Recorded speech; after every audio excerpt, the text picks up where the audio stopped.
អំពើខ្ចីមិនមែនចេះតែមានគ្រប់រដូវនោះទេរដូវខ្លះមានរដូវខ្លះក៏មិនមានតែនិយាយពីរដូវដែលសម្បូរជាងគេណាគឺខែនឹងហើយសម្បូរមែនតែនសម្បូរសឹងតែគ្រប់ដើមទៅហើយជាធម្មតាទេអំពើតែមានដើមមានផ្លែហើយប៉ុន្តែដើមខ្លះក៏មិនផ្លែនោះដែរនៅដើមវាសម្បូរជារឿងធម្មតាទេប៉ុន្តែនៅក្នុង Facebook នេះក៏សម្បូរខ្លាំងណាស់ដែរបងប្អូនណាពេលបងប្អូនបើក Facebook ទៅមានឃើញគេលក់អំពើត្រាំដែរឬទេ1គីឡូ30000ណាបងប្អូនវ៉ាវ1គីឡូ30000មែនហើយ1គីឡូ30000ណាអំពើត្រាំហ្នឹងទាំងគ្រាប់បើសិនបើឆ្កឹះគ្រាប់ចេញមិនមែន30000ទេតម្លៃរហូតទៅដល់50000ឯណោះអូហូគ្រាន់តែអំពើខ្ចីយកទៅត្រាំសោះដល់1គីឡូ50000តបងប្អូនទៅមើលពីរបៀបធ្វើអំពើត្រាំទាំងអស់គ្នាថាតើអំពើត្រាំហ្នឹងសម1គីឡូ50000ឬក៏1គីឡូ30000ដូចគេលក់ដែរឬទេតោះចាប់ផ្ដើមទៅមើលទាំងអស់គ្នាតែក៏ចង់ប្រាប់បងប្អូនថា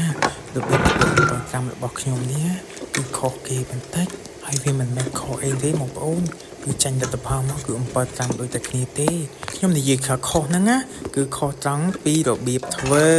ដូចតែបងប្អូនឃើញអញ្ចឹងយកអំពើទៅលាងទឹកឲ្យស្អាតបន្ទាប់មកដាំទឹកឲ្យពុះហើយយកទៅស្រុះកុំឲ្យឆ្អិនខ្លាំងពេកមកល្មមយើងអាចបកទៅបានហើយចង់ជម្រាបជូនបងប្អូនចឹងណាបើសិនជាយើងស្រុះទៅឆ្អិនពេកធ្វើអំពើហ្នឹងល្អបន្ទាប់ពីយកអំពើទៅស្រុះទឹកក្តៅឲ្យរបកសម្បករួចហើយយើងយកទៅត្រាំជាមួយនឹងទឹកត្រជាក់បើសិនជាយើងមិនត្រាំជាមួយទឹកត្រជាក់ទេធ្វើអំពិលហ្នឹងឆ្អិនជ្រុលបន្ទាប់មកយើងក៏ចាប់ផ្ដើមបកសម្បកវាទៅបកឲ្យអស់អំពិលរបស់យើងអញ្ចឹងណាចង់ជម្រាបជូនបងប្អូនថាការធ្វើរបស់ខ្ញុំនេះខុសគេត្រង់ចំណុចថាគេមានទឹកកំបោរសម្រាប់ត្រាំហើយបន្ទាប់មកទៀតគេក៏បានកូរទឹកស្ករយកទៅត្រាំជាមួយអំពិលចំណែករបស់ខ្ញុំវិញគឺមិនបានត្រាំជាមួយទឹកកំបោរទេគឺបករួចយកទៅត្រាំជាមួយនឹងទឹកអំបិលតែម្ដងបងប្អូនការត្រាំទឹកអំបិលរបស់ខ្ញុំនេះគឺទុកមួយយប់នៅពេលដែលយើងទុកមួយយប់ហើយគឺយើងឧស្សាហ៍ដូរទឹកវាដែរលាងវាជំរះដើម្បីឲ្យអស់ជាតិជូរបានខ្លះអញ្ចឹងណាអូហូអំពើត្រាំទឹកអំបិលទុកមួយយប់របស់ខ្ញុំនេះក៏ទំនងមិនធម្មតាដែរបន្ទាប់មកយកមកលាយជាមួយនឹងគ្រឿងមានដូចជាស្ករប៊ីចេងម្ទេស